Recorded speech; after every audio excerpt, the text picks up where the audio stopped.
I'm John Kaiser. This talk is not going to be a list of picks. If you want my favorite pick, just trust me. Buy Scandium International SCY on the TSX at 36 cents. In 2 weeks, 3 weeks, we know where this company's going. This talk is going to be about visualizing outcomes. I believe we are in the second year of a 4 to 5 year discovery exploration bull market, similar to 1992-97, where we're dealing with projects that are pre-economic study. And so a big question is, how do you place bets in a market full of these resource juniors that are drilling exploration targets? One of the problems that I've observed is that there's 2,000 ASX and TSX Canadian and venture listed juniors. There's 90 of them exhibiting here. One of them's even from Australia. And there's so-called 40 trusted expert speakers that the audience here is trying to hear what they have to say. And we, who are sort of experts in this, are trying to figure out which of these companies do we spend time on. And it really isn't working very well. So how does a company get my attention? Even while sitting out there, somebody was pitching me on it. Well, we have finite time. We are a small number of people. What this industry needs are thousands of people like myself, visualizing outcomes, interacting with these companies, going to the websites, figuring out what is it that the company is trying to accomplish. This was a stock I recommended on May 19th at 61 cents, the Spec Value Hunter buy recommendation, Arizona Silver Exploration Corp. It's now at $1.15 today. Assays are pending.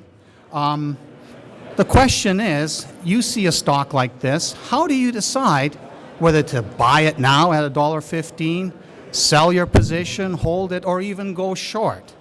And this is the basic problem that everybody faces in this junior resource sector. So when you go around out there and talk to the companies, the most important question to ask is, what are you trying to accomplish? And if you succeed, what would it be worth? And what is a fair price today to pay for that potential outcome? Now, unfortunately, the companies aren't allowed to tell you any of this except through the framework of a 43-101 resource estimate. And we as experts tend not to tell you that because, one, we are guaranteed to be wrong. Two, it's actually a lot of hard work using conventional tools to visualize what the outcome could be. And three, many of us just don't know how to do it in general or lack knowledge about, well, how does an Abitibi greenstone belt mine actually function? What are the assumptions to make? Now, all the companies engage or are supposed to engage in something called economic geology. And economic geology involves assessing what is the mineral potential of this region, is there a reason to believe that what is known is not all there is to be found? Are we doing something different from all our predecessors who may have looked at this project? Do we have a model that's an alternative? And this is now a very big thing happening with the rethinking of old mineralized systems.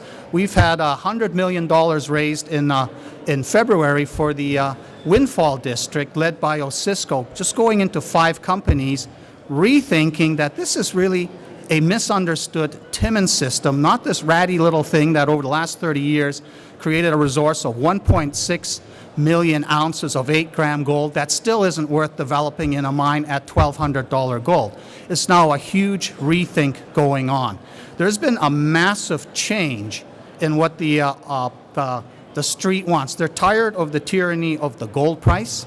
They want to bet on something the company can control, such as delivering a discovery at that works at the metal prices that they have. Now, the thing is, internally, and I was just talking to one of the companies, what is it that you have come up with as a target in terms of tonnage and grade that you're looking for, and what are the numbers you would use to mine this sort of stuff? They can't tell me that. But this is everything that's going on, and this is what you need to do. This is what I am already doing. Now, here's the reason nobody does this, because this is the discounted cash flow model, which is the basis for valuing any mine. It's the net present value of the future stream of cash flow for the life of the mine. And here's what a financial model looks like. It's on page 640 of Midas's pre-feasibility study. It's a nasty looking thing. People set this up in spreadsheets. It's a lot of work. And then you run the NPV on it. Like who on earth is going to do that amongst you? I hate doing it. I have done it on my own spreadsheet system, so I can tell you at what price the Stibnite project actually works. Like it needs $1,600. At $1,600 gold, you have a $3 to $6 stock. If the fantasies come true, we have $2,000 gold. I can say this is a $5 to $8 stock.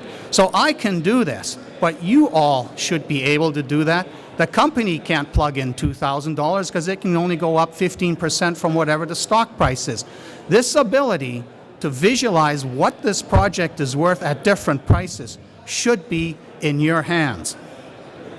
So here's the opposite end of the spectrum. This is Arizona Silver and its Ramsey Project, which I recommended a week and a half ago. So what has the company done? The project's in Arizona, about a couple hours west of Phoenix. It's sort of desert type country. The Ramsey mine was this 2-meter wide vein of 30-40 ounce per ton silver. They hauled about 50,000 ounces out of it in the old days. And the company said, well, is there something more to this? And what they did is they ended up doing geophysical survey, realized that there was a big fault here that was both northeast, south, in the northeast direction and also down-drop. And there's this huge anomaly, which based on their model allows them to think that there's a huge extension to this old smallish thing that's not very interesting by itself. And then they've put forth a model, an analog, the Real de Angeles project in Mexico, that used to be a little skinny, high-grade silver mine. They turned it into a big 2 to 3 ounce per ton, 80 million ton open pit mine. They said, we think this is present in this area. And so now they have 2 drill rigs on here. They've started to identify, this is what it looks like at depth, under 100 meters of garbage gravel rocks. And they've even got something way off to the west. They have no idea what this is. It's a sulfide anomaly. Maybe it's just pyrite. But that's something for later, 2 to 3 months. But right now, they know they've got the geology. The model has been confirmed. They are awaiting assays. It could come this afternoon. It could come later this week. So it all becomes a question of, do the results support the model? Now, what I have done is I said, okay, what's the best case scenario that I can extract from this? Okay, let's say a 4 ounce per ton silver, 125 grams of what the recovery is likely to be. I do a 500 meter by 500 meter by 100 meter by 2.5 specific gravity and come up with a 60 million ton footprint. Now this is what could be there. It's not what is there. But what if it is there? So then I say, okay, something like this based on other economic studies that I've seen published for these open pitable deposits, $150 million capex, $90 million sustaining capital. There's going to be a high strip ratio on that because we got all this garbage to take off the top. So I ended up with like $9 a ton to mine, $15 a ton to process it, a couple of bucks for G&A. We have a $26 per ton OPEX. And with that, you can then, and one more step, I look at the risk factors, 9 risk factors. In the discounted cash flow model, you need to know the discount rate. Now in this industry, they use this bogus 5% discount rate, which is like total la-la land fantasy that really is implying that gold's going to go to $2,000 an ounce. But you should have a proper risk-adjusted discount rate. In this case, I rate each of these factors from very low to very high, and there's a simple arithmetic added up, and in this case I come up with 8.5%. And you can see on my actual website, you'll see my notes as to why I think this is very low, this is very high. This is a way of thinking about a project, risk factors, and coming up with that critical number that allows you to generate an NPV. So here is the average life of mine or annual average sort of financial statement that you get. This is the life of mine. And then you plug it into that nasty formula, and you come up with, at the spot price, a $468 million value as to what that would be worth. And this is how mining companies, this is how everybody values these things. Now, but if that were reality, the stock would be $19. But all we have is a box of core with no assays. How does that $19 value help you right now, when you are still at a very early stage? Now, just keep this in mind here for later reference. If you plug in $50, like David Morgan thinks silver might end up at eventually, you get an extraordinary number of $100 per share. So just keep in mind the idea that when people think about this, what is the metal price they think will be the future metal price? Now, this is the uncertainty ladder. This is the key to placing bets on early stage exploration projects. Because for this project to be worth $19 a share, you need to have all that information, feasibility study, permit in place, where you have everything discovered about what the deposit is and what it costs to mine. And so you have to work your way all the way through these stages.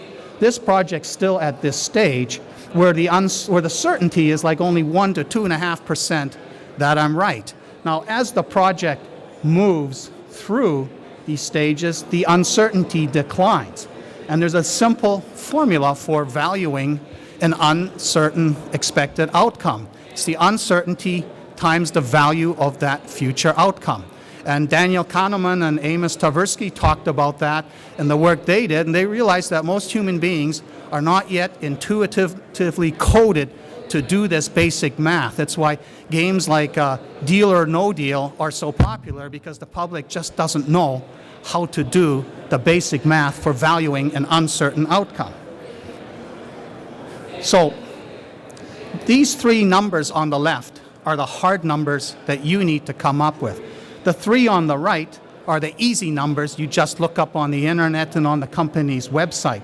But those three calculations in the bottom, the future stock target, if everything absolutely worked out and we knew it tomorrow, net present value times net interest divided by fully diluted.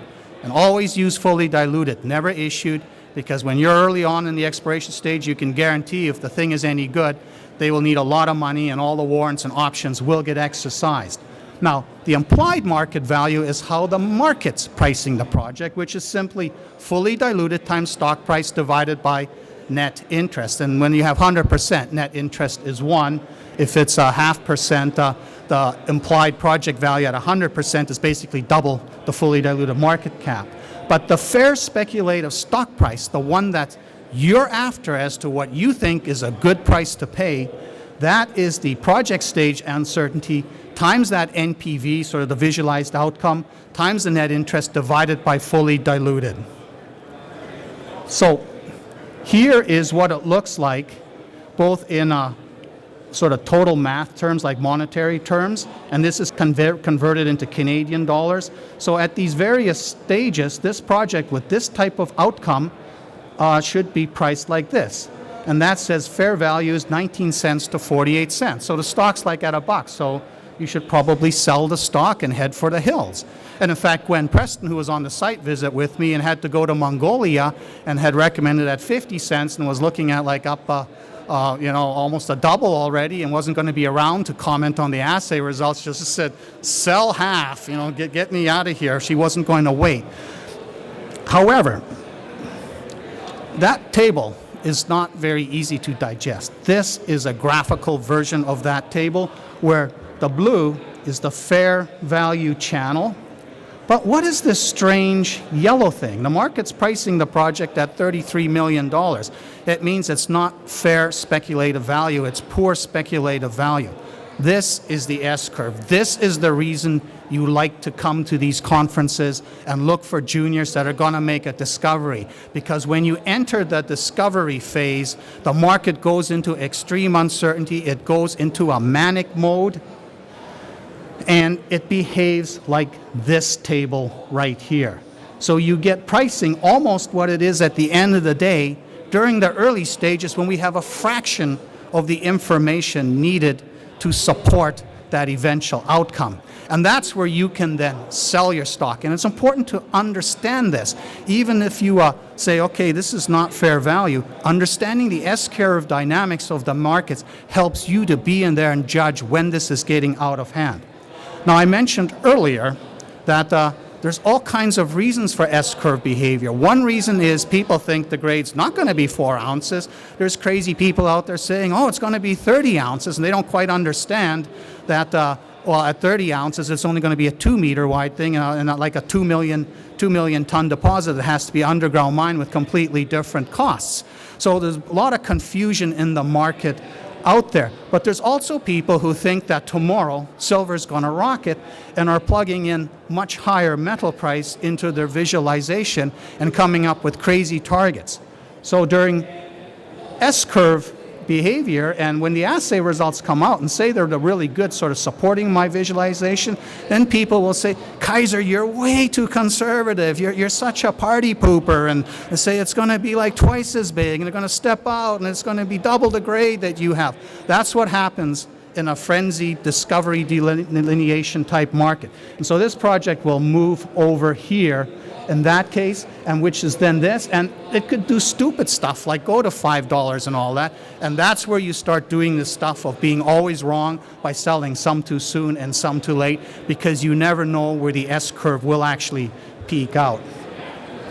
So obvious problems with me doing this is like, who cares what John Kaiser says? Maybe he's confused about the geology. How do you know that I actually understand the geology? Who's going to correct me? Yeah, you may correct me back there in quiet, but I won't hear about it. So I sit there with my crazy outcome and all by myself. And then, of course, are the cost assumptions correct? Even if all his other assumptions are correct, is he out to lunch? Am I putting in way too low a cost to process this stuff? And then the problem for another one is like what Gwen had. She's leaving. So all her subscribers are wondering when these results come out. She's in Mongolia. How is she going to send back any comment guiding her people? So relying on newsletter writers and so on, it's a bit tough. It doesn't work. And of course, I'm covering this project, but there's dozens of other ones potentially out there, and this takes a lot of effort for me to do. So this needs to be done by everybody. And that's where I want to introduce the Share Collective, of which I am a founder, which we started building a year and a half ago. It's backed by Andy Gregg, Bechtel's former head of Global Mining Unit, and it's got the integral Brisbane-based IT company building it. It has become a partner. And this thing will have all 2,000 companies in there with their 4,000 projects, all as nodes that you can check out. And this is what I call the John Kaiser cloning machine, because anybody, when this goes commercial, will be able to become a member and start doing this sort of stuff. And I'm going to quickly flash through and just show you that once you're in there, how you will be able to do what I do on your own. So here's the Ramsey Project. You can scale in and zoom on that. Each node can attract its own community of followers. Every one of the 90 companies here could have a node here, and after the end of the conference, people go home. The one that they like best, they go there, they check out what's being done by others. They take their notes and go in there and do their own type of thing in there, and also perhaps share it with the public. This is creating contextualized knowledge, expectations that are based on fundamentals, but that involve your extrapolation, and the underlying mathematical machinery does all the heavy lifting that you normally have to do by constructing a complicated spreadsheet. So you can go in there and search. You're into silver stocks, you search for silver stocks. You want early stage or late stage projects, you can go do that. You can just go through the alphabetical listing and do all that stuff. There's other categories that I haven't yet shown here in the search engine. So if you're looking for something specific, say you're crazy about cobalt, you can go in there, track down all the cobalt projects. So you pick a company and you can choose to follow it. You can even indicate to everybody else whether you are bullish or bearish or neutral on it. You can add it to your portfolio. You can actually run a portfolio which you can choose to share or just keep private. So, but what you want to do is make an outcome visualization yourself. So there's 4 stages. You can go in there and write an explanation as to what your reasoning is by what you're choosing. You can go in there and you pick your tonnage, input your mining rate, select your metals. And by the way, notice that I even have the rare earths in there. Do you know how hard it is to model a rare earth deposit? Now this is simplified. You can just put in the grades and the expected recoveries, and whatever the prices is, either choose your own or use the ones that you can see on some sort of list somewhere, and boom, you have your rock value, which is the basis for any DCF calculation. And you can reveal your confidence.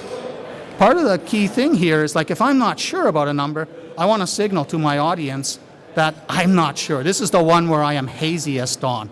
And this thing is not about showing how smart I am. It's part of collaborative exercise for me, sharing to the others and looking for feedback, looking for criticism, because what people can do is they can go in there and post comments on any one of those assumptions and say, I think you're misguided here. And I can take my outcome, redo it, and reshare it into this public space. And of course, you can pick your metal price, which is normally spot when it's shared, but you can also privately look at what it does when silver is $50 and see how that changes the outcome. And if all of a sudden silver's gapping up for whatever reason, you have a tool there where you can figure out how this impacts the value of this junior in which you probably have a position. And then here's all the cost assumption. Figuring out the costs is tough. This is where you can argue with others about whether the processing cost is going to be way up or much lower. The company can't share any of that with you, even though they have their internal numbers, until they publish a 43-101 resource estimate. And so we're all flying in the dark until that economic study is published, which could be $5-10 million in several years after they start. That's too long to wait. This allows the crowd to start seeing, and over time, as more information ends up on the table, it ends up converging on something that will be very close to what the experts eventually publish as reality. And then again here, all those risk factors, you can set your risk, you can show your uneasiness for it, and you can also add a comment. This becomes a gateway to enormous discussions about social license issues or infrastructure issues. So instead of like on, say, Stockhouse or Hot Copper, where you're just bashing each other and saying, you're stupid, no, you're stupid, and you don't even bother reading it, here you actually have an intelligent discussion. So for the companies, this is going to be huge. They're going to go here, and there's going to be all these armchair experts that are anonymous giving free advice to them about how to think about their project, even alerting them to problems. With Arizona mining and its Hermosa Taylor, the manganese problem would have been picked up long before that short syndicate published the fake news attack through the Global Mining Observer. And then you can see that this is shared. Now here, another person, Super Mining Dude, beta tester, has come up with 123 million, a much smaller outcome that only works out to $5. And you can also see what happens as you move through the stages, how the value improves. But the key thing is, after you put all these numbers, you just hit calculate, and you keep fiddling with it until you're happy with the numbers. So Super Mining Dudes has come up with a much more risks to the project, so you get a discount rate. The discount rate can go up to 25%. That can actually totally kill a project's NPV. And if the risks are all very high for every factor, well, yeah, it doesn't deserve to have a high visualized outcome. And he said, grade a little lower, but really, John, I think you're not going to get 100 meters. You're going to get 50 meter thickness, 25 meters on each side. So you have only a 30 million ton deposit. And then he's used all my other assumptions, and he comes up with a $5 end of the day price. So the argument that discussion has done, when assays start coming out, I may have to go, yep, the widths aren't quite what we hoped for, but it's an interactive, iterative process. So you can create your own by copying mine and working with it and sharing it. You can simply post comments on it in general. You can choose to follow one of us visualizers. And this becomes important because the rest of the crowd will be able to see who is followed the most. It's a popularity contest. And then, of course, everybody can see who's following this project and what is their nature. And the thing is going to be a subscription-based model. Companies can't advertise on it because obviously this is something the regulator is not going to be thrilled about. But this will enable the public to see all this stuff that's going on. So, key thing is anybody who shares anything here is assumed to have a conflict of interest in either you're long or short or whatever, and have a goal of influencing the market and the behavior of the rest of the crowd. So that's not what you're supposed to be doing, but that actually is the reality of how this world works, except here it's explicit and you have to stay anonymous. You can't be the great John Kaiser, whom everybody thinks is a genius and all that, and be in there. If I show up in there, right now I'm in there as myself because I'm the tour guide, but when this goes commercial, I disappear. I start as a zero reputation as everybody else. So you ask yourself, if they are anonymous and have really no accountability, won't this just turn into a big pile of garbage of pumpers and bashers and nonsense? Well, the key here is everybody who shares does want to influence, because when you buy the stock, you front run your recommendation. You want people to believe you and buy the stock and make it higher. Why are they going to believe you? Well, because you develop a reputation in the system. So if you want to behave badly and stupidly, you're never going to influence. You go share something crazy on somewhere, people will just ignore you, or the guardians of the system, the ones who have developed high reputation, will flock over and dump all over you and put little sticky notes like some professor correcting a very poorly written paper. The system's also omniscient. It tracks everything. Oh, they want me to shut down soon, so we're going to just go through this quickly. But the system will actually, the untrusted crowd will be able to almost outperform the experts. And what it does, it's contextualized dialogue. It's not the old linear thing. It's multi-dimensional discussion of what is going on. And it's going to make it easier for brokers to advise their clients on suitability, because they can refer to the boomtown and say, this is crazy, you shouldn't be here. For people like myself, I'll actually study the system to have the crowd kind of narrow the field to where I should put my expert activity and come up with commentaries. News, and of course, retail investors don't need to worry about the fact that brokerage firms cover a tiny fraction of the universe, and even the newsletters themselves. The regulators can now look at this and see, why is the stock all over the map? Oh yeah, these people have changing perceptions, and that's going to, that explains, so we don't need to halt the stock and make the company put out some dumb news release that nothing's going on. And most importantly, the lost generation of young people who know nothing about geology, nothing about mining, know everything about gaming online. This is their gateway to learning how this space works, where they can become superstars, and we bring back an audience of investors and speculators to this space that is shrinking because the boomers are getting older and we are not being replaced by the young people. This will replenish the audience for this space. So what next? If you want to be a beta tester, contact me, especially companies. I think it's important for you to understand how this works. Give me your card, we'll set you up. This is going to revolutionize the future.